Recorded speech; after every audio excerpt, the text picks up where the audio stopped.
It's it's the 31st of August, the last day of the month. We just had the blue moon, which I didn't know wasn't blue. Yes. It's It only It the wasn't a blue second, when moon, it's the second one in a month, it's blue. yeah. Um, but was it was the second one, wasn't it? Didn't we have one at the start of the Yeah, of yeah, yeah. August? Yeah, that's why it was a blue moon. Yeah. Well, quite the second one. amazing. Quite amazing. Could Yes. I could really feel, its power. Hello, Denise. How are you? Oh, Good. Alexis, should I mute myself until we are go? It's not necessary to do that. If you want to Okay. do that, you can.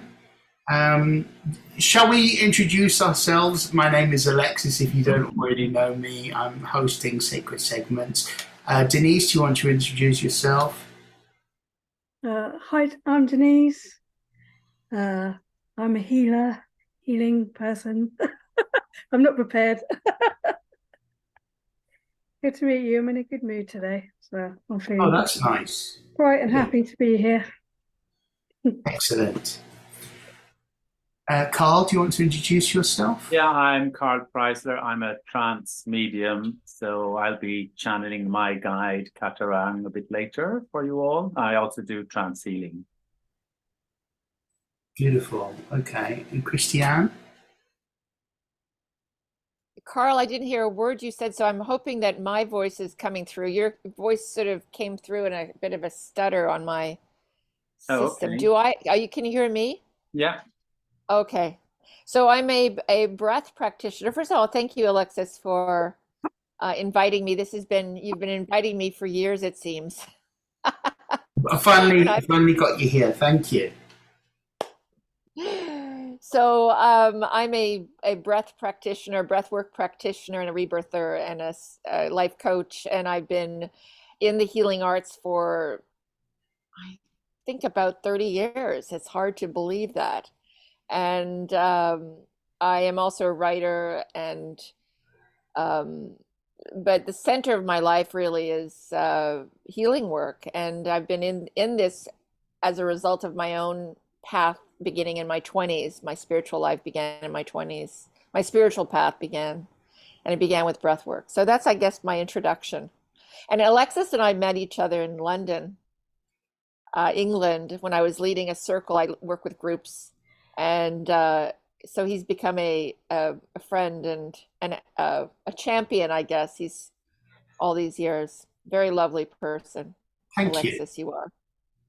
Likewise, I felt when I met Christiane, that she has this great power about her that's kind of warrior-like.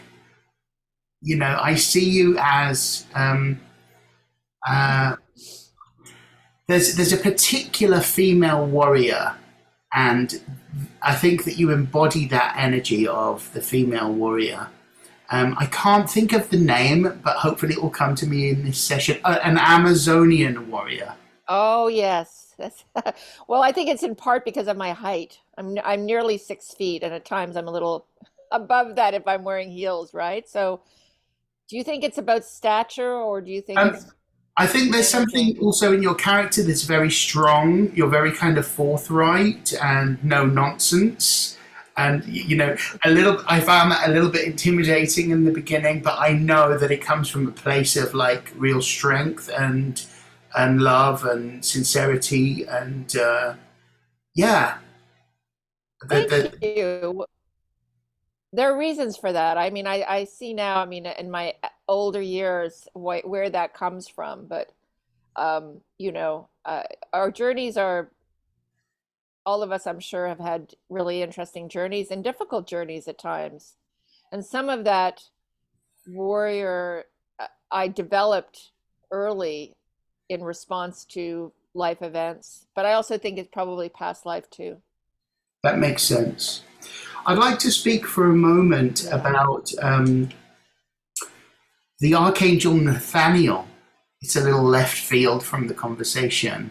I'd like to speak about an element of divinity, if you like, or sort of archetypal energy of some description, something metaphysical.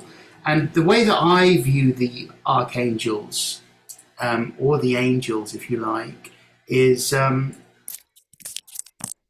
kind of archetypal in their energy. And maybe when you are channeling Katarang, I can ask your guide, Carl, about the experiences that he may have had with angels. Mm-hmm. Yeah. But I'd never heard of the Archangel Nathaniel, and the word arch or arch, as in archangel, I found out today means chief, which I didn't know, which is interesting. When I think of an arch, I think of kind of like the McDonald's arches, or a roof, if you like, and it made me think of the 90-degree angle, like an arc, and it made me think also about the word L, like a lot of angels end with the word L, which is, it means of light, L. And I remember reading a book about the secret of the Andes, I think it's called, and it's a channeled book all about the archangels. And I felt when I was reading it that I was being watched, and it totally freaked me out that I had to stop reading it. And I realized that the Ascended Masters were aware of my presence, and I was so freaked out by it. I had to stop reading it, and I need to kind of gather enough energy to get back the courage that I need to go back into that book. But there was one thing that they mentioned, which is, for instance, the Mayans and ancient cultures, they developed their consciousness so much that it is said, I don't know whether this is true or not, that they evolved out of this dimension because they just disappeared off Earth. And it's said that they just vibrated into another dimension, and that the L's, as they're called, vibrate in a very, very high frequency. So it's interesting to note this L connection of light when we think about the archangels. And particularly the Archangel Nathaniel is said to have only been present on Earth as an overseer from 2012 in this new age, which is when the new age started. And he's said to be an archangel of motivation, of life purpose, of passion, and connected to fire, or the sun and the stars. And the crystal is citrine or carnelian, those orangey stones that you connect with this particular angel. So there are 6, I won't go on too long, I'll just go on for another minute or two, but there are 6 motivational incentives that calling on the Archangel Nathaniel can bring. And he is said to be the kind of angel of motivation or life purpose or passion. That's where the fire connection comes in. So if we're feeling like a lack of motivation or not fully aligned with our purpose, we can call on the Archangel Nathaniel as an archetypal energy to embody these 6 principles: self-forgiveness, worthiness, visualization, joy, new ventures, and perseverance. So I just wanted to bring to our attention tonight those kind of energies, because I've been feeling a little bit off center, and I need all of those things. So calling on the Archangel Nathaniel to be with us for this session, and those energies of self-forgiveness, worthiness, visualization, joy, new ventures, and perseverance, which are all helpful in manifestation and aligning with our life purpose. So that's what I wanted to say about the Archangel Nathaniel. Thank you for listening to me rabble on. Okay, so I think because we are few in numbers this evening, yet mighty, and I think that's because Sacred Segments is usually on a Wednesday, Oh, yes, of course. So they might have forgotten. but something made me move it to Thursday, and here we are. But Denise, would you like to go first?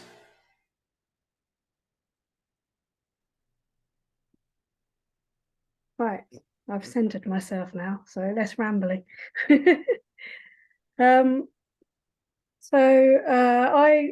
I've only recently come into touch with Alexis because on the last group he was talking to a very good friend of mine, Chris. So I thought I'd jump on the call and to sort of listen to him, but then I love Alexis' energy and I liked the feeling of the group, so Thank you. so I'm back again. I have a struggle to summarize the work that I do, which is why I always sort of stutter when I introduce myself. So I've really got to come up with some sort of catch line, really. But I'm a healing practitioner. I've been working in that field for about 19 years. My brother died in 2003, so I had a spiritual awakening from that point. And I changed my whole life accordingly. So I started off studying nutrition, but then I wanted to work more in the emotional realms with people. So I did a lot of Reiki, and now I been teaching Reiki for a long time. But I've always wanted to work with children. I qualified as a social worker, but I didn't want to do social work with children. I just instinctively felt that would break me. That's the hardest area of social work to work in. And eventually I came out of social work and then was going to look to work with children, but I didn't feel like I could do that until I had a child. And I tried for years to have a child naturally, which didn't happen for us. And I adopted my daughter nearly 9 years ago when she was 5, so she's nearly 14. And with adoption and the trauma that comes with it, I had to get extremely trauma informed about how that impacts her, which then impacted all of my work. And then I started meeting other parents who were having troubles with their children at school, mostly 7-year-old boys for some reason. So I started seeing children in my therapy space at home doing mindfulness, but really it was really what I realized what was happening is I was just kind of holding the space for usually mother and child to kind of be together without judgment, without other siblings, without other family members, and they could just play together. So it's very like building their attachment. And then from there I set up a conscious parenting group and started working as a parent coach, because what I realize is I have a lot of different intuitive gifts, but one of my main gifts, or the way I want to use it really, is to understand. I understand children. I look at children and I can understand what they're going through, what they're feeling, what they're thinking, where they're coming from. And as an outsider to the parent-child relationship, I sort of put myself in the middle in the sense of supporting the parent to understand what's going on for the child. So the way that I do that is to get the parent very aware of what they're bringing in. So that's where the trauma parts come in, because a lot of the parents that I work with have been brought up in a very behavioural sort of reward consequences approach, where they've not really been seen for who they are. They've not been sort of, their emotions haven't been invalidated. A lot, lots of other things and abuse that happens within the family. unit growing up.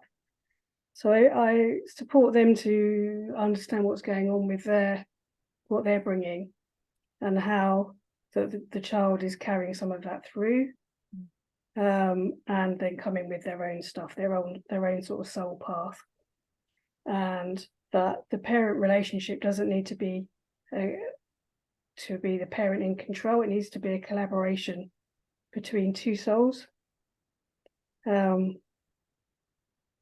so that children then have autonomy and they are seen, and all their emotions are seen and validated and worked with, and anything that comes out through behaviour doesn't need the behaviour to be clamped down on. The behaviour needs to be understood as something behind what's going on behind. Now, I've always parented like that. I didn't realise until I stepped more into the parenting world that that's actually quite controversial. So I find myself in positions of defence, having to defend a lot the idea that you can just treat your child as an equal and gently and with respect, and just as a small human being trying their best. So I do a lot of that work now. But I've got, at the moment, for the last year, I've been working with a family where I've been working with 3 generations.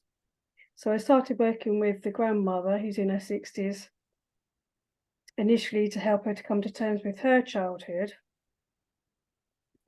And then she said, I'd like you to see my daughter. She's in Brighton. She's just come out of a domestic violence situation, and it's impacting the young children and their relationship. So I started working with the mum, doing Reiki and trauma work. And then I see the mum with the 2 little girls and facilitate their relationship. There's a lot of attachment difficulties with the older child. She's very angry about a lot of things, and the little girl gets angry, and mum goes into freeze. She has a trauma response because it reminds her of her relationship. She gets triggered. So I work with all 3 of them, and I've seen they've got all very similar patterns. And I'm very interested in ancestral trauma, so I can see how the grandmother had had abusive relationships, and the daughters kind of modelled it, gone into the same thing. And what we're trying to do now is stop that happening with the little ones, as they grow up. So that's the main part of that's one of the main parts of my work. That's kind of, children I think are like my Achilles heel. So if I hear or feel or see a child being misunderstood, it becomes quite a painful thing for me, especially if I'm not in a position to help. But also it's my greatest gift, because I can understand and get to the children and the families, where I can, really. So that's like the main part of what I do. And I've also got another thing that I devised myself called root source therapy, which is about looking at trauma somatically. So whenever somebody's got a repeated pattern, whether it's in relationships or something come up in their health, any area of their health, I take them into a deep relaxation and ask them where that's living in the body, and then we go from the body and breathe it out and see sort of what is in that, who's there. We sort of revisit it in a safe space. Usually it's childhood things that come up, but not always. And we go in, I take them into those scenes so they can better understand their younger self and how they were feeling, what was going on for, say, the parents in that scenario. And we work between whoever's in the dynamic to sort of bring healing and forgiveness and all of the words that they might need to say still, and to bring in the inner child healing, so they sit their younger self down and tell them all the things that they wanted to hear at that time. Usually lots of, it's not your fault, you're perfect, you're beautiful, I love you, all of those kind of, if you've done inner child work, it's all that kind of thing, which is really powerful on its own. And then I bring in forgiveness. If they're ready to do that, we bring in a forgiveness for themselves and for the person that's caused the hurt. In that, we look at what subconscious beliefs they developed at that time. For instance, men always walk away, so something like that. And I bring in all of the guides and my angels and the light of God, and to remove that out and replace it with something that they choose, a conscious, positive, new way of thinking, which then goes into their reality, and they create a different reality from that. So they're the two main things that I do, and I've no idea how long I've been rambling for, but That's perfect. yeah. That was 10 minutes. Oh, well, there we go. That was the allocated time, and I hate to round off time like that because time is such a free-flowing thing. But wow. Yeah, thank you. I know you said that you didn't really have a name for what you do, but it sounds like family dynamics therapist. Yeah. I don't know if that For want of a better word. that could work. Yeah, for sure. Yeah.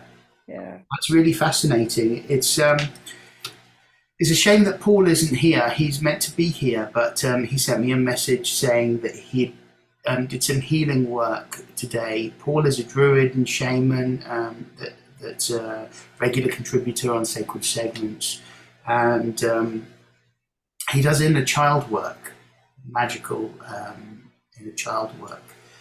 But he stopped doing that to talk about the sacred power of trees, and that's what he's been doing. But I said to him that I would like to continue the inner child work because I think it's so vital. And perhaps you could bring some of that into some future sessions.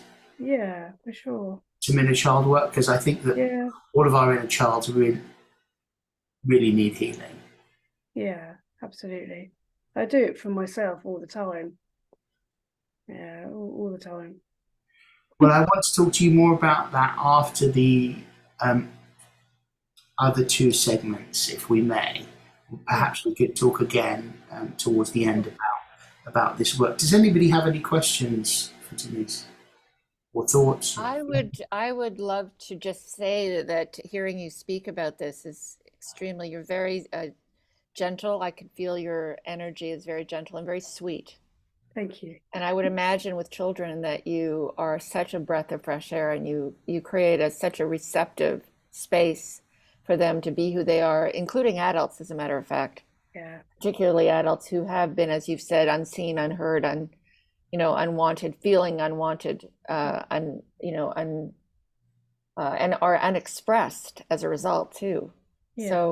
So much of trauma causes a shutdown in our system, a closure of and creates dormancy around natural gifts, so that you're a conduit. Yeah. So what I heard, I put here intuitive resource, because I love that combination. You sound quite empathic and quite intuitive in your natural way with working with people, and then you have resource therapy, which is just a beautiful, to me, when you were speaking of that, it felt like a beautiful encapsulation of what we lose when we go through trauma is our own resources, ourself as a resource, our own connection to our own inner life. And so anyway, that's all I wanted to really say, is it just that's lovely. You're very really powerful conduit. Thank you. And we need gentleness. We need gentleness. We need people who can be gentle with us. Yeah. Yeah. I would just like to add as well that I felt that, I felt that you're an incarnated angel. No. Thank you. Yeah, I've been told the same. Yeah. How true it's. Have you heard that? Yeah, well, I mean, I get called angel a lot. You know, you're an angel, but I have sort of, I feel like there's a lot of my qualities that align on that without getting into ego. No, I understand. Sorry. Thank you so much for sharing what you do. That's wonderful. Thanks for hearing me. So, before we hear from Christiane, I'm going to ask you, Carl, to, if you're happy to talk us through what you're about to do. Yeah. I'm going to apologize beforehand because I've been having some problems with my laptop for a couple of weeks now, and the screen freezes temporarily and goes back again, but the sound seems to be uninfected. So I don't know if my image will freeze, but hopefully the sound won't have any problem. So yes, what do I do? So I'm a trance medium. I trained in London many years ago at the College of Psychic Studies with a guy called Robin Winbow. And I was sitting initially developing physical mediumship, which is, to bring through physical phenomena, which is kind of the old-fashioned type of mediumship. And trance is still an aspect of that because we're bringing the guide into a physical presence by allowing them to energetically merge with us and take basically almost full control of my body. So when I go into trance, I allow my consciousness to expand. I set my ego to the side and my guide merges with me energetically. Can't describe it well because I don't know, but my understanding is they come and they merge through all 7 chakras. The more chakras they can merge with, the more they can fully embody themselves and like take control of not just my voice and my speech, but also my whole body and get me to stand up and move around or whatever. So it's like a possession in a way, but it's a permitted possession in that one. I'm working with light, and it enables me then to bring through wisdom directly from my guide to help people, or to advise on certain matters. And also I find, because I did train as a Reiki and healer and went to Reiki master level, but I found that my healing always went more into the trance healing side once I got going and the guides took over. And so I find that an important aspect of what I do as well, because then they're able to, I think, work energetically in a way that's different to just kind of hands-on healing. They can work at more, the way they explained it, they can work at a lower vibration to tackle lower vibratory things that are stuck in the body, like implants or karmic residue and stuff like that, and help draw it out and pull it out. So that's kind of what it is. It's like, it's hard to describe because it's not what you normally see. Not what you normally see. And it transfers quite well through video. I mean, in person, people get a stronger sense of the energy changing in the space and changing in me, but my expressions will change, my voice will change, and depending on which entity I might host for a particular time, those aspects will be different. But for sessions like this, it's always with my main guide, Kataran, who will come and say hello. And he's very easygoing, lighthearted, and has a lot of wisdom and advice to share. And he's quite happy to take questions. What is the name of your guide, Carl? His name is Kataran. So Katarang. And because he always said it Kataran, so I put hyphens in between. Do you know that Catamaran, I think, is a sailboat? But that's a catamaran. Catamaran, that's right. You're right. But I immediately thought of you as a sailboat, like sort of, you're sailing. Well, I didn't have a sailboat for 10 years. Did you? There you go. I immediately saw that with you. Can we ask you questions when you're in trance state without a problem? Yeah, yeah, it's not a problem. It's a two-way conversation. Okay, great. Yeah.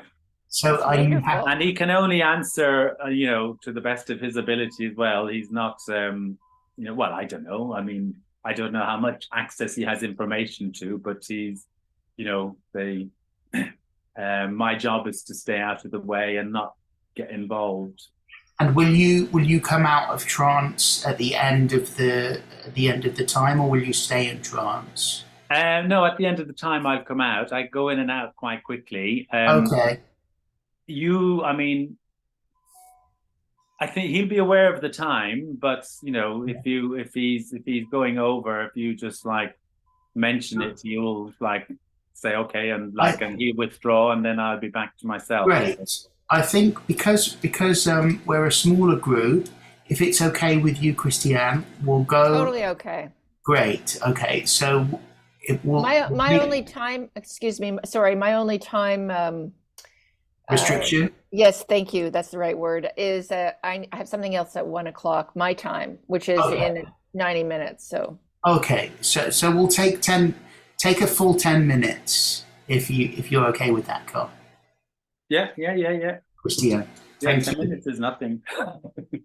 And feel free to take longer. I mean, I'm fine. You know, I think there's an absolute always with small groups, there's a magic. I had a feeling this would be a small group today. And so this doesn't surprise me, and I think it's actually quite divine. So we represent millions, right? So we're connected to. I feel that, yeah, for sure. So we're getting ready.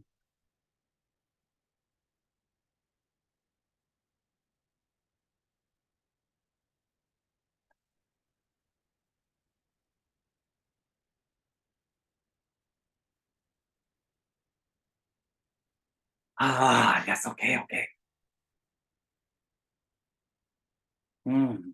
Just bringing down more energy. Katarang here.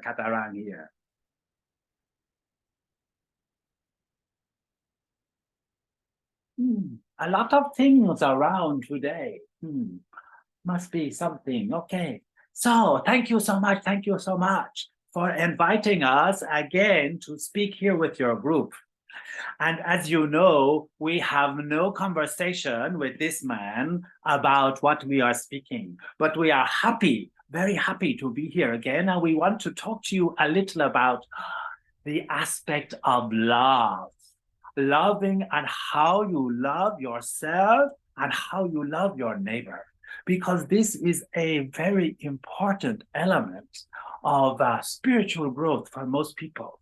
They do not invest enough time, invest enough energy, invest enough of their own thought process into the different aspects of demonstrating and receiving love. So for us, love is the fundamental energy of the universe. We talk about light, and light is the vibration. Light is the vibration that illuminates everything and invigorates everything. But love is the frequency that enables growth, enables things to flourish. We need a combination of both light and love. It is like sunlight and rain. You need both. And so we want to bring our attention today to how, as a human being, you can more demonstrate the power of love and more also demonstrate how to receive love. So when we talk about demonstrating the power of love, we talk about a number of different things. So we talk about understanding. We talk about compassion. We talk about forgiveness, and we talk about insight. So all of these things come and join into creating a deeper connection between you and the other party. whether it be one individual or a family or a situation even, or one of those furry creatures that you like to have in your homes. First of all, the connection. To truly be able to demonstrate love, you must feel a connection with this person.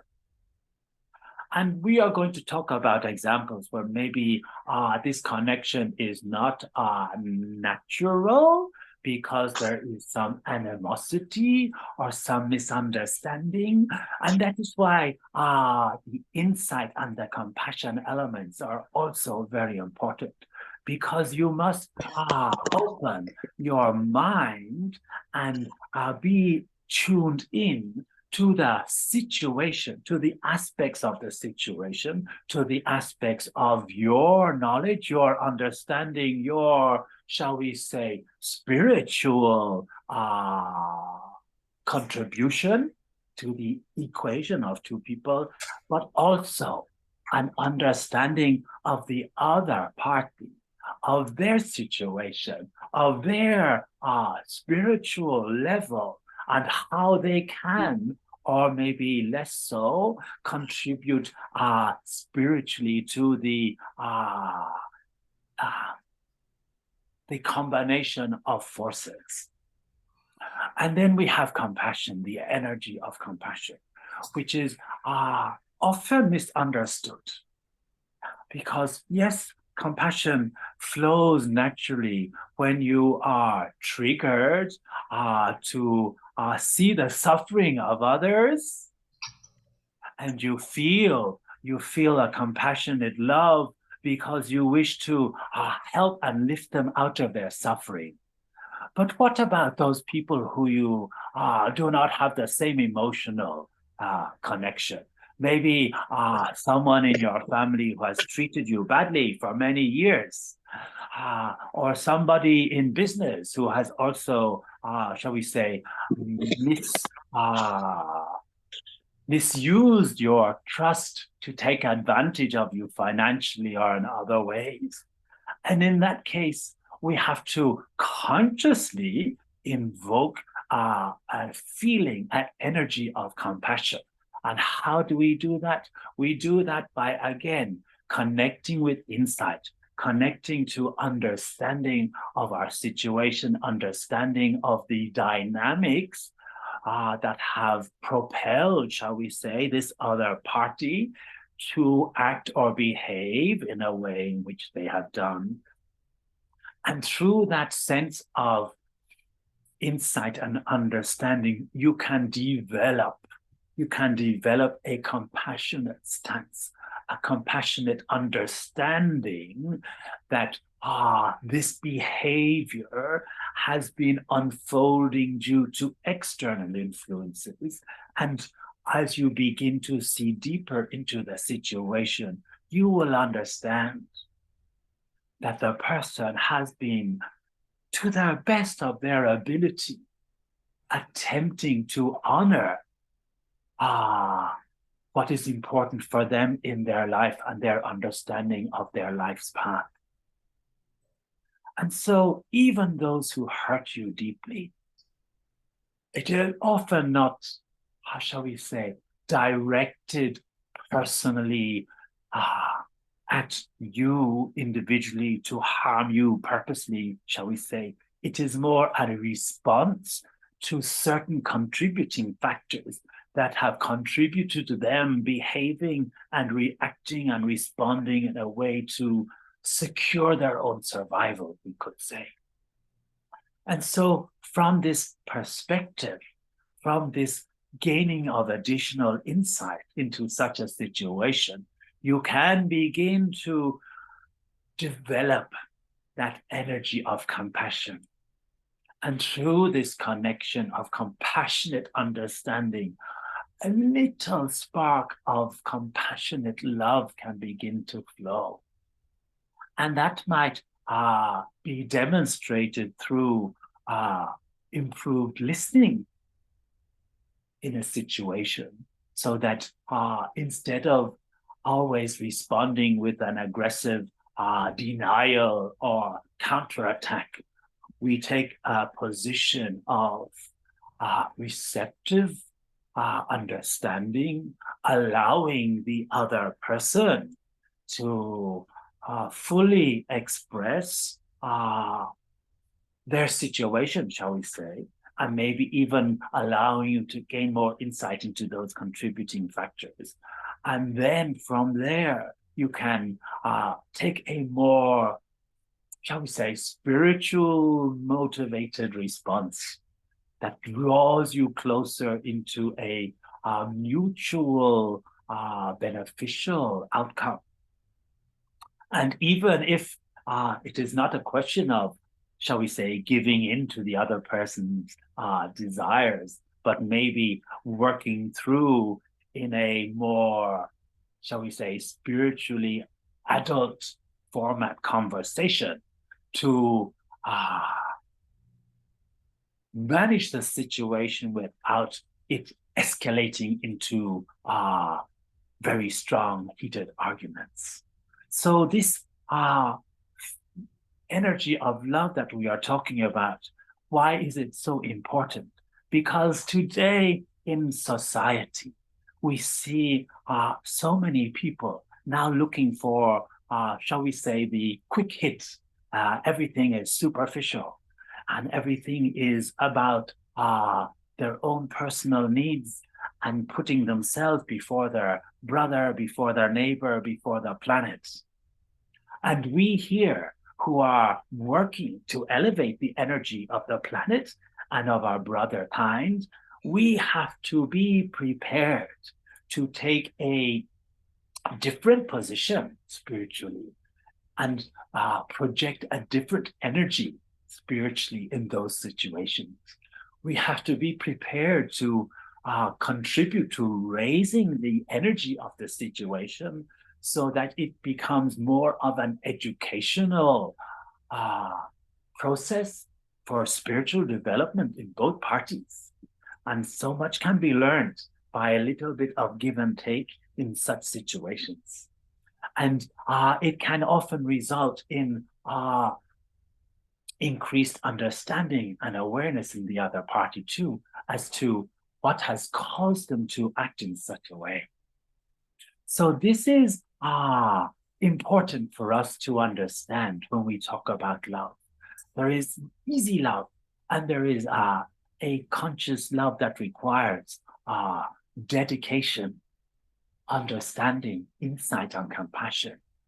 And we wish to remind all of us here that even though you have been treated without respect in past times, and you have suffered as a result, you can look back on those situations and you can bring these attributes of compassion, insight, understanding to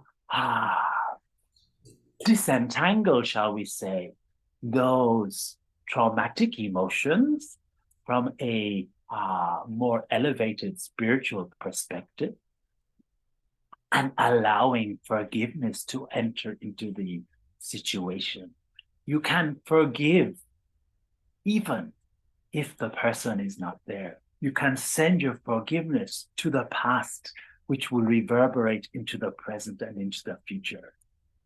And as we grow and evolve spiritually, and we wish to ascend more to the lighter realms and the higher vibrations, we need to be willing to offer up our forgiveness, to let go of those past hurts.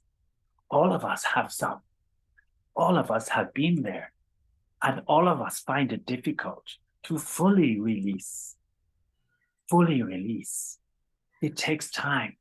But this understanding, the release will come through the application of these four skills, so that we can understand in all these situations, all parties are doing the best of their ability with the skills, the resources, and the levels of understanding they have. And our duty is to honor this, even if it may not be to our own standards or our own liking, but to honor it so that we can release any pain and let it go. So this was just a short talk for you on this topic. Thank you. Thank you, Katarang. I have 3 questions for you, and maybe some other people have questions. Yes. I feel like you are speaking very much to my situation, and I feel as if you know everything that's happened to me today, because I had a very, very difficult day, and I was triggered by my mother into a very dark emotional place, and it felt that everything that you said was relevant and applicable to me and my situation, and I needed to hear what you were saying. Thank you. But also, you know, I'm sure all of us here on this call, and I'm talking about my channel also, he was reflecting on situations in the past as we spoke. It is a universal element of our spiritual evolution to undergo such trials and tribulations. But we forget that we are spiritually evolved beings, and therefore we can bring our spiritual understanding of the situation to our way of responding. And even if it comes many years later, it will still be beneficial to revisit and shall we say, dynamically arrange our energetic response so that we release those cords, shall we say, those cords of pain and hurt through forgiveness. That brings me to my first question, which is, how can you love when you are angry and triggered? How can you love when angry and triggered? Yes. Maybe in that particular moment, the best way to show your love is to quiet down, shut down, walk away. Yes. Disengage. Yes. And come back later. Thank you. Because then you are de-escalating the situation. Yes. And equally, you are, without knowing it, you are giving the other person time and space to reflect also on how the situation escalated to that point. So that when we come back and revisit it, and we agree perhaps to discuss it without emotion and with time for each person to speak and respond and listen, it is a growing evolutionary process. Thank you so much. That makes sense. My second question is, can you see the future? So, me, no. But in spirit, it is possible to, shall we say, ascertain certain likely scenarios. For example, it is well understood that all of us in our spiritual path, we choose certain programs, certain lessons, certain situations that we plan to be put through in our physical incarnation so that they give us the opportunity to increase our spiritual awareness of certain situations. And so therefore, through those with the ability to look into those, shall we say, karmic agreements or soul plans, they will have some insight as to the way certain things might move forward for a particular situation or person. But again, always the detail is going to depend on so many contributing factors as the person goes through their life and how they've responded and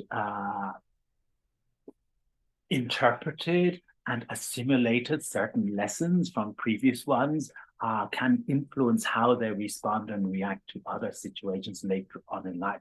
So no one can predict with certainty a certain thing or situation.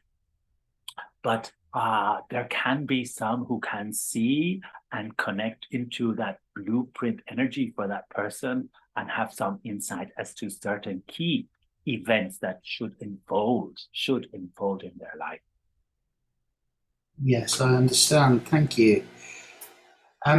My final question is, how can we hear our own guides? And in your realm, in the spiritual realm, are there angels?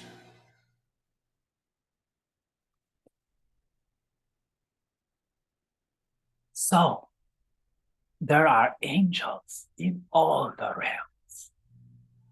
Of course, this is no surprise to you. Angels are vibration.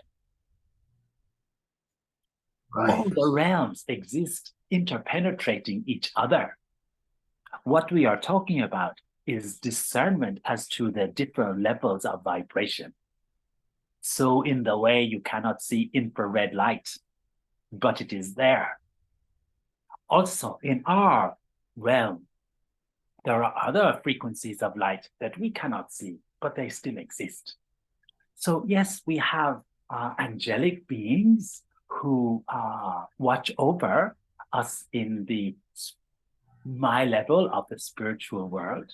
And there are ascended masters who we can see energetically with our own eyes in certain situations. And also the angels we can see also if we raise our vibration to a higher level. So they are working on all levels to contribute to the protection and evolution of the Creator's universe. And how do we hear that guidance from the angels or from guides or from the ascended masters? So it is not an easy thing to answer, but the most important aspect is finding a way to invoke stillness within. Some people suggest meditation. Others suggest self-hypnosis. There are many different ways. But the most important thing is developing the ability, the habit of quietening the mind so that you can be aware of other thoughts other than your own. And what you will find is that there will be certain thoughts that appear in your consciousness, and you will have a sense of, let's say, maybe a different flavor, a different vibration, maybe a different location. For this one, he feels a different location in his spatial awareness. And for him, that is his way of understanding that this thought has come from his guide and not from his own make-believe. So you need to play around a little, working with gaining an understanding of your own thought processes, working with quietening your own mind through breath work and meditation, and understanding even that when there is, let's say, like with all your friends too, everyone has their own, shall we say, energy. They have their own maybe way of walking, their own way of talking, their own way of moving their hands. So also it is with your own thoughts. You need to begin to observe your own thoughts so that you become familiar with their frequency, shall we say, their personality. And as you begin to find the time to quieten your mind through breath work, through meditation, whatever we swimming, maybe, because sometimes you cannot focus on swimming and thinking at the same time, then you will soon begin to become aware of the different personality for other thoughts. And as you tune into that personality, and you will start to get, shall we say, what is confirmation from those guides, you will then be able to relate more specifically and understand, yes, this is now my communication channel. And once that is in place, you can start to converse and share thoughts and receive responses. But it is a skill, and it does require a stillness of being for you to be able to maintain that, yes. Yes, understood. Thank you. Or you could do like this one, and you could shut down completely, take a little break, and allow them to come inside and speak to you on your mic recording thingy, and have a conversation that way. Okay, thank you. Yes. Does It anybody is else? not so easy. It's not so easy. No, it takes discipline. It just takes, how you say, love and trust and open heart. Nice. Anybody else have any questions for Katarang? I have I'd like to ask actually is it Maya to maybe introduce herself? Just so we know Yes, to include her in the conversation. That's very kind of you. Hello, yes, my name is Maya. Hello, wonderful people. Hi, Maya. Yes. Hi. We know this, Maya. This is a friend Yeah. of, yes. Hello. I would like to ask the question, can we actually interrupt the incarnation circle? Can we say, no, we don't go, we just turn the other way and go home? I don't hear the question so well. Can you repeat, please? I will repeat, 1 second.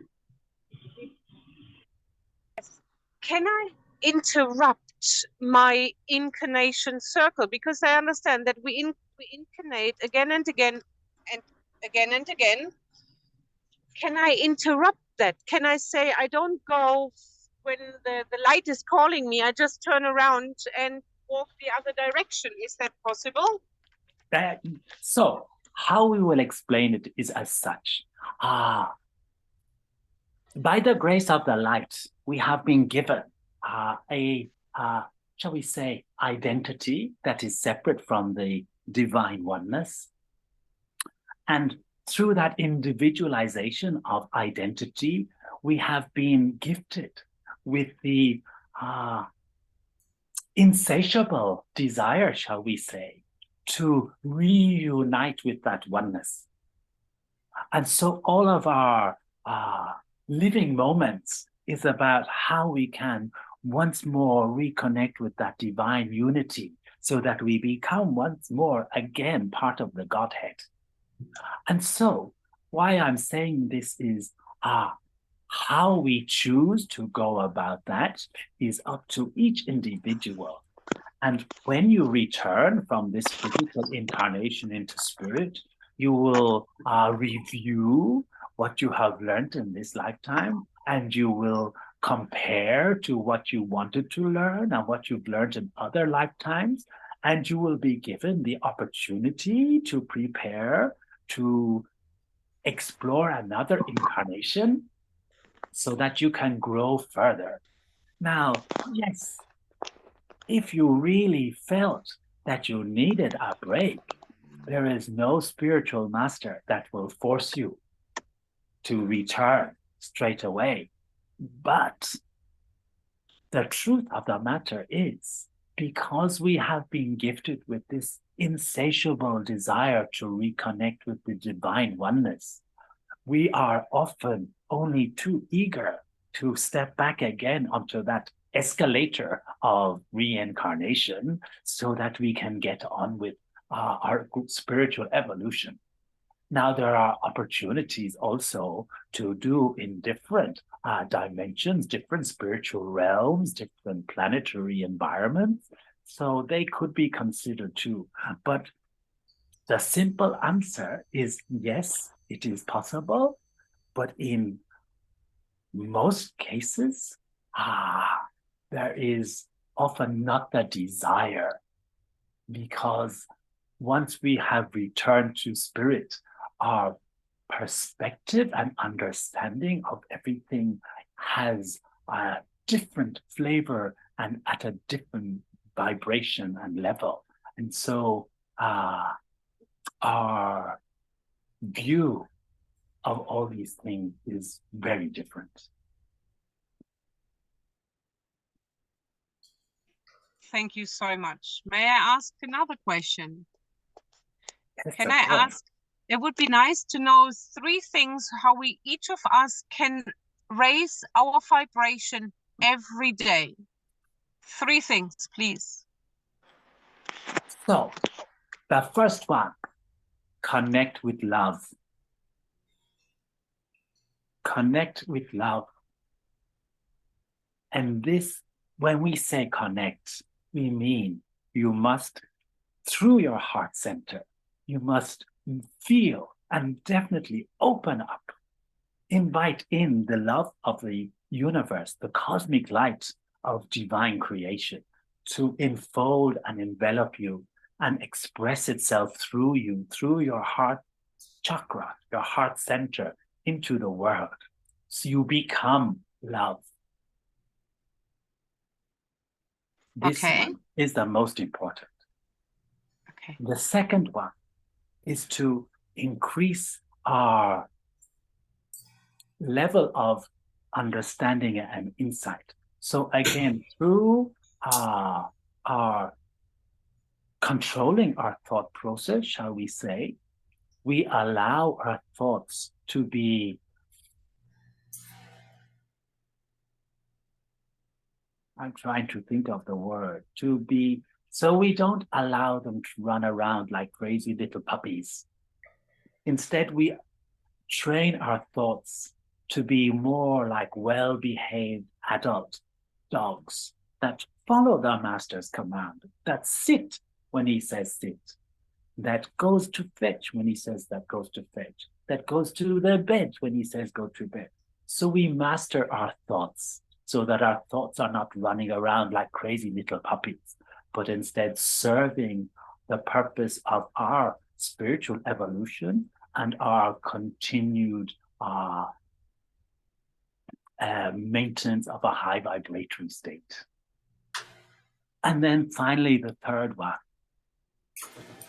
is to connect also with the light, to sit and open up to receive the light of the universe, bringing it down through the crown chakra into all the centers of the body as a column, cleansing, renewing, flushing into the earth, into Mother Earth, releasing all negativity and toxins, grounding, so that also her energy can flow up and out, and you have this harmonious cycle of light and earth energy flowing, cleansing, and keeping you connected and in a high vibratory state. It was wonderful, thank you. Could we have the final question from Christiane, please? I wanted to say, Carl, that to your guides, that instantly when you began to speak, I saw Tibetan. I heard Tibetan. So I wondered if you feel, or if your guides can speak to that. I felt instantly that the energy was Tibetan. Oh, yes. And I saw a very high mountain, in Tibet. So what we have and you're shared, very, and I just wanted to say, very wise. Your teachings and your communication comes from deep wisdom. Thank you, thank you. So yes, we have in many lifetimes past, we have spent some time. What we understand now is the border between China and Tibet. And so that's where we lived in a cave and meditated for many years. Maybe in the 300 years ago or something like that, I think, in your span. I felt that. I felt that very strongly. It's interesting. China and Tibet have been circling me recently a lot. I mean, I seem to be encircled by Chinese people. So very interesting. And it's just a very wise teaching. Your energy is you are connected to a very wise sources. We all are. We just need to believe ourselves to be connected. We all share the same connection to the same source of wisdom and understanding. It comes from the Creator. We are all equally able to receive. Just remind yourself that you too have within you great wisdom, great light, great compassion. I believe that. I believe that's true for all of us. I believe the connection is always there. We just have to keep cultivating that connection. I do have a question, and then what came through very strongly as you were speaking today was that the initiation never ends. Would you say that's true? So we would see it differently, or we would not use the word initiation, but yes, you know, we are like children. We are like children, but our journey from infancy to adulthood is taking many, many, many, many, many, many, many, many lifetimes. So perhaps what we are seeing is that we have the feeling of still being in the infancy stage. But yes, it is true. There are so many levels through which we must progress spiritually, emotionally, and intellectually before we can let go of, release of many of the chains that are holding us back from truly releasing our full potential, our full gifts of light and love and healing that we can do for the world. Thank you. Wonderful. Thank you so much, everybody, and thank you, Kataran. Thank you. It is my pleasure, my honor. And I wish you and offer you much love, much light on your paths, and much compassion for you when you are feeling, all of you, in your loneliest moments. Just reach out. We in spirit are always, always, always, always here, nearby. And yes, as you know, we cannot overcome the rules of free will and such, but we are here to offer and to share our love, our energetic support at every opportunity. Just ask, just call. Blessings. I'm just moving, Alexis, because my system is about to disconnect. I have to plug myself in, so to speak. Thank you so much. And Kataran, I hope to speak to you again in the future because I have more questions. Thank you. Yeah, he's gone. He's gone. Okay. But I'm sure he heard you. Yeah. That was incredible, Carl. Thank you. And thank you, Maya, as well, for those beautiful questions. Carl, how are you feeling now? I feel fine. Okay. I want to just also say that I too, Christiane, felt that Tibetan connection. It was very, very clear, and I think you were spot on there. Do you feel that, Carl? Yes, I've always felt that from the beginning. Yeah. Yeah. And I've many years ago, I felt a very strong connection with that part of the world, and also was told that in many previous lifetimes up to this one, I lived in Thailand and the Far East. So yes, I had some interesting experiences there that confirmed some of that. I have moments where I see people's past lives. And yeah, that really does resonate with me, what you're saying. We have 21 minutes left, and I wanted to give Christiane the full 30. So if we're okay to go over by 10 minutes. Yeah, you should have stopped me earlier if you wanted.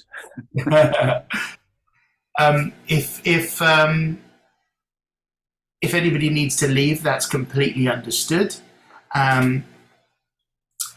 Just before we do come to you, Christiane, I want everybody to think about their intentions, not only for this session, but for an intention that you would like to manifest. So just keep that in the back of your mind, and at the end of this session, we'll talk about it. Try to encapsulate it in one sentence. But just keep that on the back burner as I pass over to you, Christiane. Thank you, everybody, for being here. Thank you. I just wanted to say that the seeing the Tibetan in your sharing, Carl, was very very on theme today, because when Denise, right? Denise? Yes. When Denise was speaking earlier, I felt her sweetness, and there's nothing sweeter than Tibetan energy. Tibetan energy is, I've felt a connection to Tibetan energy myself for years. And once in a circle, someone said that my face changed into a Tibetan man. Wow. And so I feel a very past life connection to the Tibetan. So I just wish to say that I feel this sweet, sweet energy. And so on that sort of note, when Alexis invited me to speak today, and as I say, he's been inviting me for quite some time, and I've been, for various reasons, not coming. And I think it's that I'm a reluctant, some may relate to this, a reluctant healer. My path has been so, in my conditioning as a child, came out of a writing family, and my path was meant to be a writer. I mean, my path is a writer, but it diverged into healing, for my own healing, personal healing. And then I discovered just an affinity for the path and a spiritual path. And it is all about, I think, sweetening our lives, sweetening my life, sweetening our heart, sweetening ourselves to open to more joy and more love and what pathway we choose to get there. What modalities do we choose that brings us to greater inner peace and greater inner joy and greater inner love for ourselves and love for humanity. Carl's message of love or his guide's Cataran message of love is extremely resonant to me and very true. So I came to breath work, which has been the foundation of my work, as a result of a relationship falling apart and needing to understand how it was I was repeating certain patterns.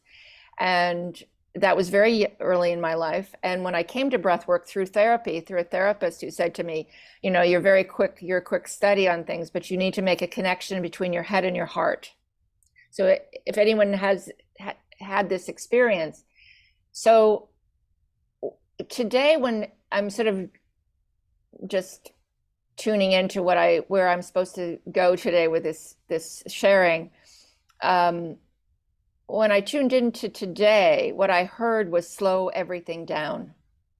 That the talk that I wanted to give today was about slowing everything down. And when we slow everything down, we can connect to our essence. And for most of us, our essence, we know, is love. The essence of everything is love. And our essence is love. And when we connect to our essence, we can be sweet. We can express ourselves through that, in our thoughts, in our words, in our deeds, in our actions. We can be sweet in the world. And we lose touch with that sweetness, and we lose touch with love when we are disconnected. And so the beauty of the breath is that the breath, which is life, if we don't breathe, we don't live. The beauty of the breath is that it helps slow us down, and it helps us connect with our heart, and it helps us to feel, which is the essence of life too, that the way to love is through feeling. We don't think our way there, we feel our way there through our heart. And the beauty of the breath is that it connects head and heart. So I just want to encourage us in this moment. I'm just going to kind of do a little bit of an experiential work. And the breath work that I do is not sitting up, it's lying down. So I'm not going to do in any way the kind of breath work that I would do with a client if I were working privately. But I will give you some examples, let's say, and I will also incorporate one of the tools that I have been studying for more than 20 years, which is ancestral forgiveness and peacemaking. I'll incorporate that too. But first of all, I'd just like to ask everyone to just breathe out. Imagine that you are like a balloon of air and you're letting the air out right to the very end. So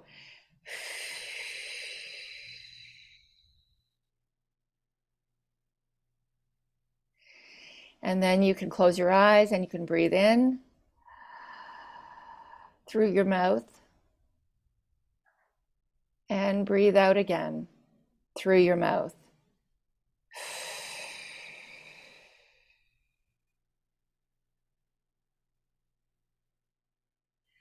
And take a breath in.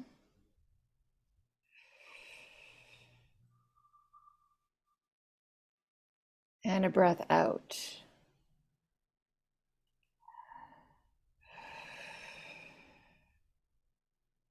And when you're at the base of your exhale, feel what that feels like to be at the very base of your exhale. Place of calm and stillness. The point of breathing out is to experience a place of total stillness. You feel that? Anyone? So I offer that as a tool for when you are feeling stressed, anxious, you're on the precipice of having to do something that's causing you to be worried. Just breathe all the way out first, and let the stillness then guide your action.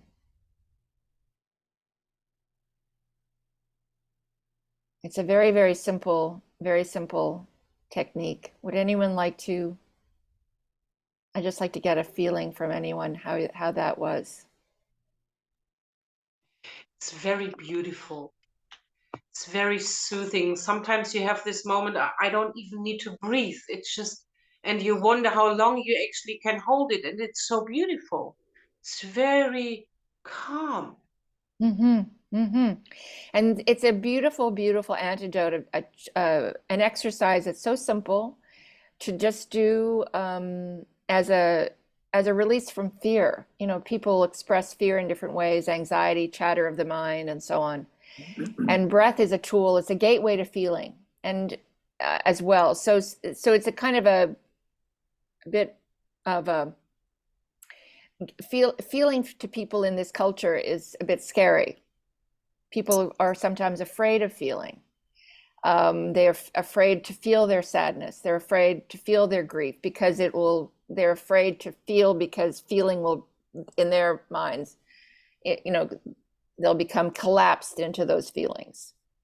But the breath work of connecting your breath, the breath work I do is connected breath. So you're connecting your inhale breath with your exhale breath.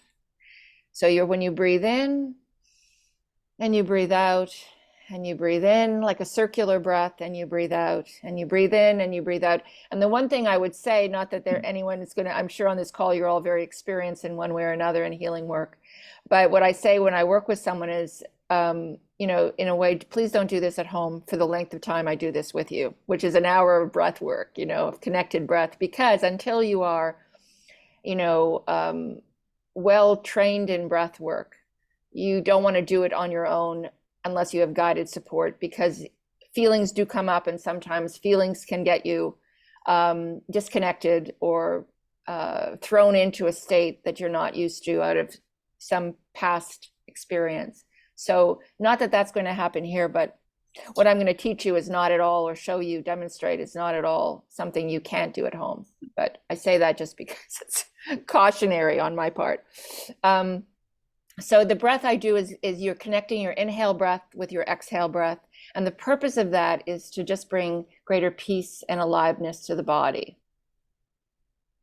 But what I'm going to also share with you is that slowing down in our lives through breathing, just breathing on a daily basis, whether it's breathing out and breathing in, and that just very gentle practice, is a way of staying present, of getting present, of feeling present, and are feeling our presence. It is from a place of presence, P-R-E-S-E-N-C-E,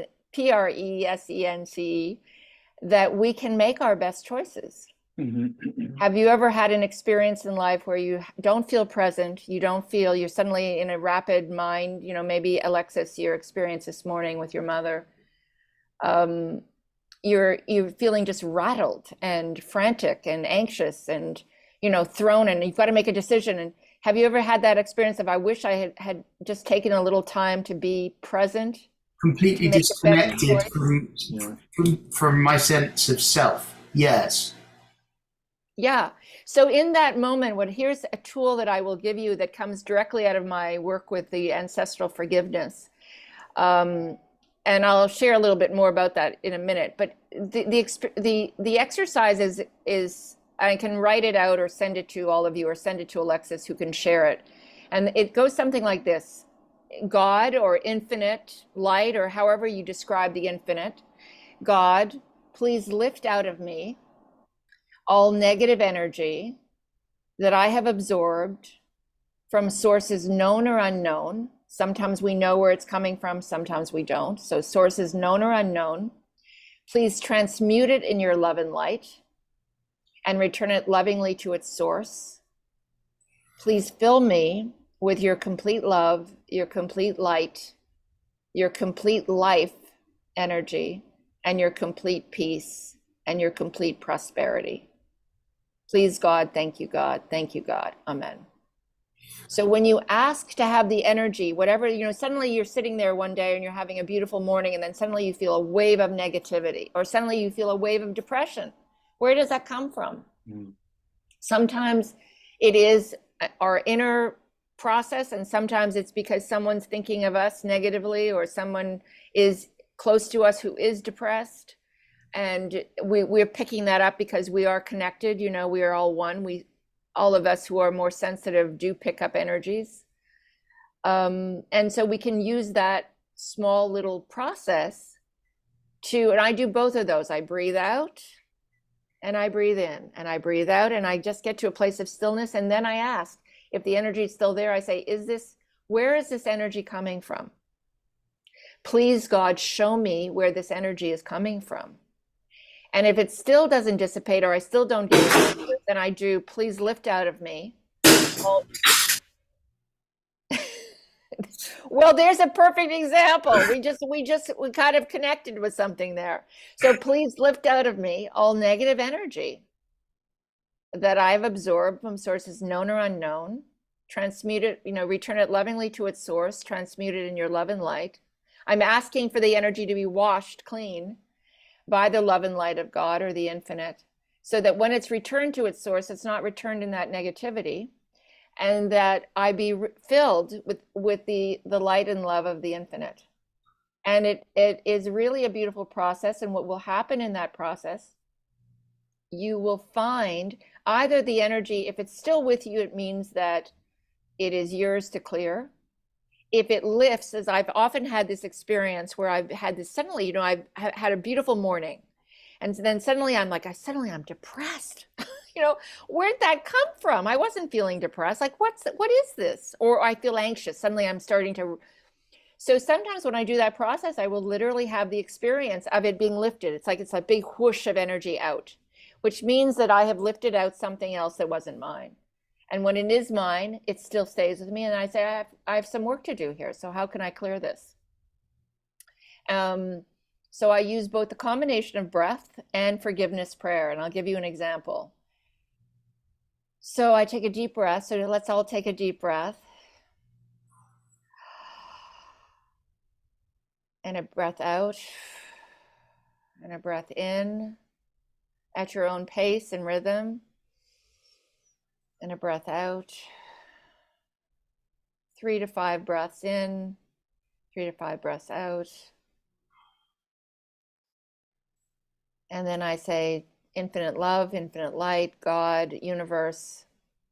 If there is a person in your mind that you want to forgive, this is a beautiful process with a person or a situation. God, please help me to forgive and release. Alexis, I'm going to use you as an example, if I may. Yes, thanks. Okay. God, please help Alexis and his mother to forgive and release themselves, forgive and release each other, forgive and release all people, and all people forgive and release them. Please help them to forgive and release each other, forgive and release themselves, forgive and release all people, and all people forgive and release them. Please help them to forgive and release themselves, forgive and release each other, forgive and release all people, and all people forgive and release them. Please, God, thank you, God. Thank you, God. Amen. Please help them to love and bless each other and love and bless themselves. Please help them to love and bless each other and love and bless themselves. Please help them to love and bless each other and love and bless themselves. Please help them to have peace between them and peace in themselves. Please help them to have peace between them and peace in themselves. Please help them to have peace between them and peace in themselves. Please, God. Thank you, God. Thank you, God. Amen. Thank you. So please, Alexis. I just wanted to say that, for the longest time, as you said at the beginning, I've asked you a few times over the last couple of years to come on to Sacred Segments, and then you were going to, and then something happened and you didn't come on, and I thought, okay, I need to find a breathwork practitioner, and I kept holding that intention, and a couple of people sort of came into the periphery of, I thought maybe I can ask, and then I heard very, very clearly in my mind, and I always act on my intuitions and on the guidance that I receive always. Contact Christiane and ask her one more time, and here you are. Well, you know what? I'm as I say, reluctant. I'm a terrible marketer. I will say that, even though I know the power of positive speech, and I am a great marketer suddenly, but I am not a natural marketer. And so a longtime breath client of mine said to me, your only problem, Christiane, is nobody knows about you.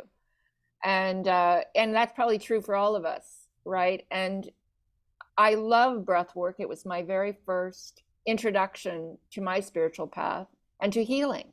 It was revolutionary. I became a practitioner in 1990, and I was trained in Canada, and then came to the States, where I received deeper, more expansive training, and became a rebirther, which includes kind of a different topic, but it's related, connected to birth and our birth, and how our birth has a pivotal role to play in consciousness and personality, the development of consciousness and personality, what we carry in from our families, the ancestral work that I've studied for 21 years has to do with what we're carrying in from our ancestors and our lineage, and how, you know, many of the struggles and patterns we battle with and are, you know, feel at times blocked by, have to do with what we're carrying from our lineage. Well, we don't even know what we're carrying a lot of the time. Sometimes we know and sometimes we don't. So the forgiveness work is about really ultimately purifying, dissipating, and cleansing our energy field, inner and out, so that we can be more available to life. We can feel more alive, more in flow, more aligned. And so when Alexis asked me, it's so funny because there's a part of me that still is that sort of shy person who entered breathwork thinking, well, this is not my path. What am I doing here? You know? And I've been doing it for 30 years. So I'm very pleased to be here, but I often do meet with small groups, and I love that this is a small group. And I'm happy to be here, Alexis, anytime, you know. So yes, I want you to come back if you want to. Thank you. I'd love to definitely come back. And I know have I gone over time or? No, we're at past, and I wanted to Okay. give you, you know, like a little extra time, so you could go on for 5 minutes. I would like at the end to go around the group and speak about intention, and I have a couple of minutes that I need to speak about something as well. Okay. Please take another, 3-4 minutes. Yes. Okay. So what I'd like to do is actually open it to questions, because I've sort of gone along around the map here. So if anyone has a question or would like to share their experience of what I've shared, that's how I'd like to open it up. So I wouldn't mind just saying a few things, because my initial training to develop trance was through breath. So it started with the breath and connecting the breath to awareness and consciousness. And I think that can be the foundation for so many different things. And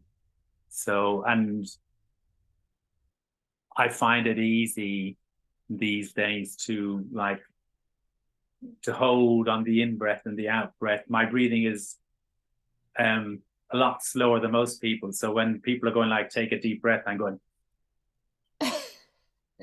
filling up and filling up. But yes, I think the more we can become aware of our breath and how it's kind of is the foundation for a lot of our automatic responses, whether it's physically or emotionally or mentally, it just gives you that extra dimension of being able to be more conscious in your choices and in your next actions. Thank you. It's beautiful. It's true. It's very true. And often we have learned to be, most of us are shallow breathers, and we come into life, you know, if you know, in the past where people weren't so conscious, they would slap the baby on the bum, you know, as they come in. I mean, and thinking that babies are not sentient, don't feel anything until the age of 2 or 3. You know, that was, you know, bizarre thinking then. But we feel everything, and we're carrying in oftentimes through the trauma. Sometimes in cases of trauma at birth, we're cut off from breath. If we've had a toxic birth, if our mother drank, if our mother smoked, we come in the womb through a toxic birth, and we don't breathe. And there's breath, you know, a fear of breathing, a fear of life. And so many of us are shallow breathers, and when we breathe shallow, we will feel anxious. Yeah.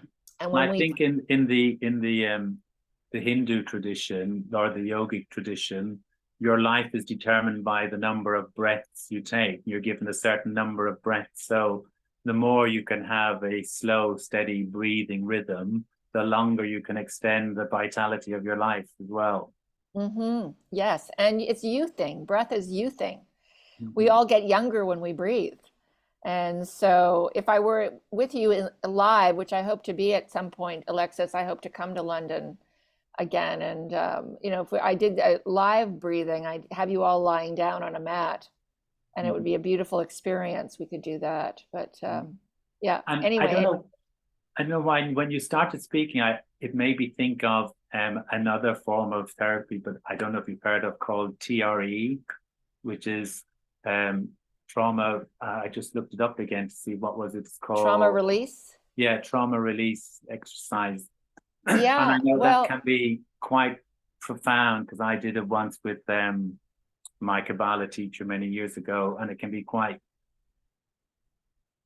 useful in bringing up to the surface things that need to be released emotionally. Yes. Well, thank you for saying that, because it's very true. I haven't sort of, breath work is the connected breathing process of lying on your back rather than sitting up and breathing. It's a different experience sitting up and breathing than it is lying down, because when you're lying down, you access the unconscious. In the connected breath, it's about connecting with the unconscious and what's going on under the surface of the conscious mind. You know, oftentimes with a client would come in, and she in this one case I'm remembering, she said to me, came in very clipped, very corporate, very, you know, very controlled, and said, well, I've dealt with my anger, I'm not here for that. And that was her first, and I thought, oh, here we go. Here we go.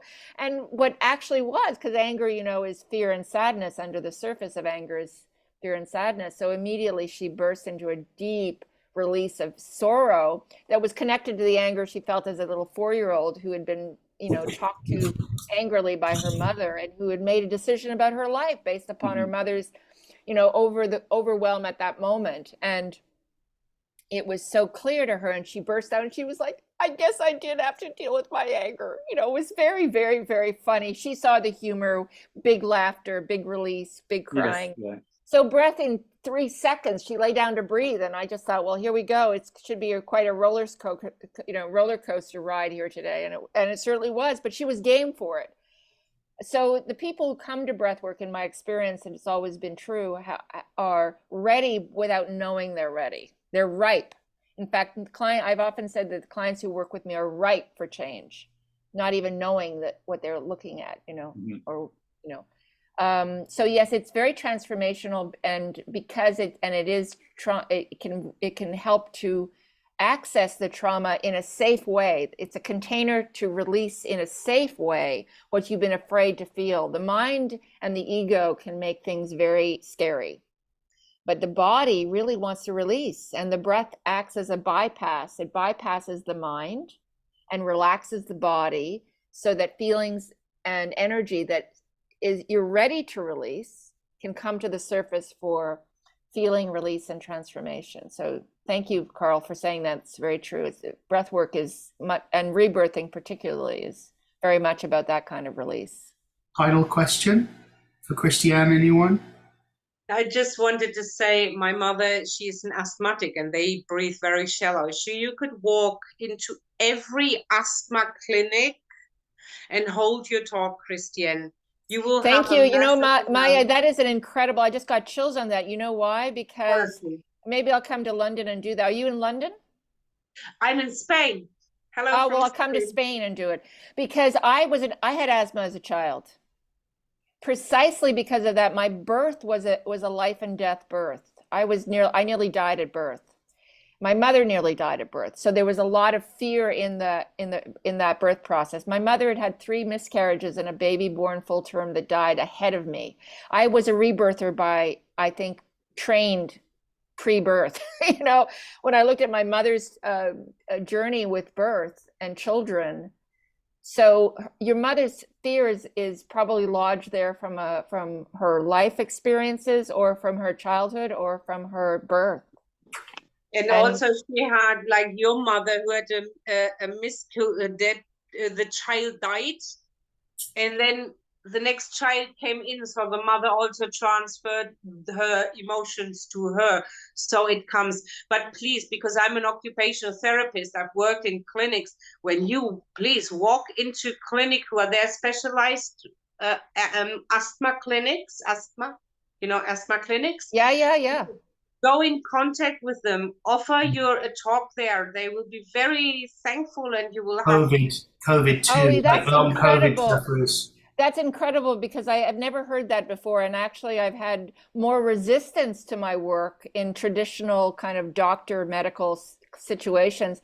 Maybe in Spain or in other places, they would be more receptive. I've been living in Canada. I'm currently now in the States visiting, but I've had incredible resistance from the traditional medical models. Because you'd make their clients go away. Yeah. Yeah. You know what someone right. said? Exactly. Someone said to me, they came to me once and they said, I've spent 15 years in therapy and I come to you for 10 sessions and that's like 2 months. And I've gotten through it. So, you know, and my brother said to me, who's in, you know, finance, he said, can you not just delay it? Can you do like 20 or 30 sessions and like just keep it going? I said, no, that's not the work. That's not the work, right? Denise, did you have a question for Christiane? Thank you, Maya. I appreciate your feedback. I really do. Thank you. Well, strangely or not strangely, I was going to mention asthma. So more confirmation for you, perhaps, because I'm asthmatic. So when we did that little exercise of breathing out, that's quite hard. I find that quite hard to do as a physical thing, but also emotionally. To sit there, it feels quite fearful for me to do. We're working as a... That's so interesting. Well, you know, and I felt a lot of sadness when you just said that. Are you feeling sadness? I had a lot of grief this year, so there is that. But the interesting thing I've been thinking about is the I got all the emotion coming up as I speak. But is that let it come. As an asthmatic, it's actually quite hard to cry, because what happens is you cry and then you can't get your breath, and then it's so there are times where I put off the crying because I'm like, because it feels so painful because you can't actually get your breath. Take a breath. Yeah, you can't sort of lose it. Yeah, so we're working together doing vocal stuff, and that's going to help strengthen you. Believe me, when we get to those deep staccato exercises, you will get stronger. That. I've actually got a sore throat today, so I think some stuff's coming. Can I just do a very quick, Alexis, very quick process in silence? I'm going to do a quick prayer in silence. See how you feel after this, okay? So I would just ask you all to just close your eyes and breathe normally, and I will just work on you all.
right. How did that feel, everyone? That was very peaceful. Thank you. Calming. Beautiful. Beautiful. I felt agitated. Yeah. Yeah. I felt somebody in this space was feeling a little the energy. So where did you feel it, Alexis? Well, I'm concerned about time. I think that's part of it. And I'm also thinking about the people that may be viewing this rerun, like on the video, and I want to include them. So I was kind of like thinking about those people and hoping that they're included. And I'm thinking about the world and everyone that needs healing and including them too. So can you just close your eyes for just a moment? Sure. Everyone can join in this. And I'm just going to ask that, I'll tell you in a moment what I've done. Okay.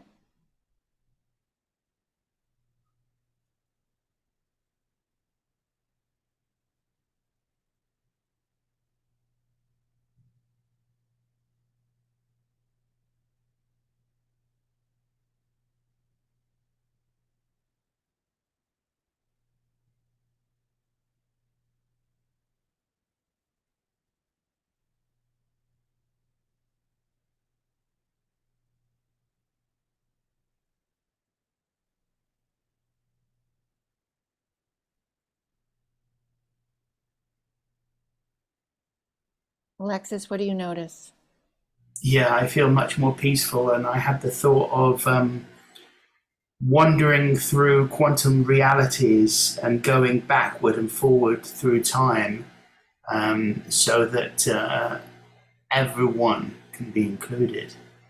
Everyone in this was included. Everyone who might come to this call after in the recording, everyone who is connected to you, all of you. The prayer I did in silence was basically asking for you, your family, all your loved ones, all your ancestors, all their relatives, backwards and forwards in time, to forgive and be forgiven and forgive all people, and to have you be filled with love and light, and that you be brought everything that you need in this moment. And I felt this huge feeling of expansion.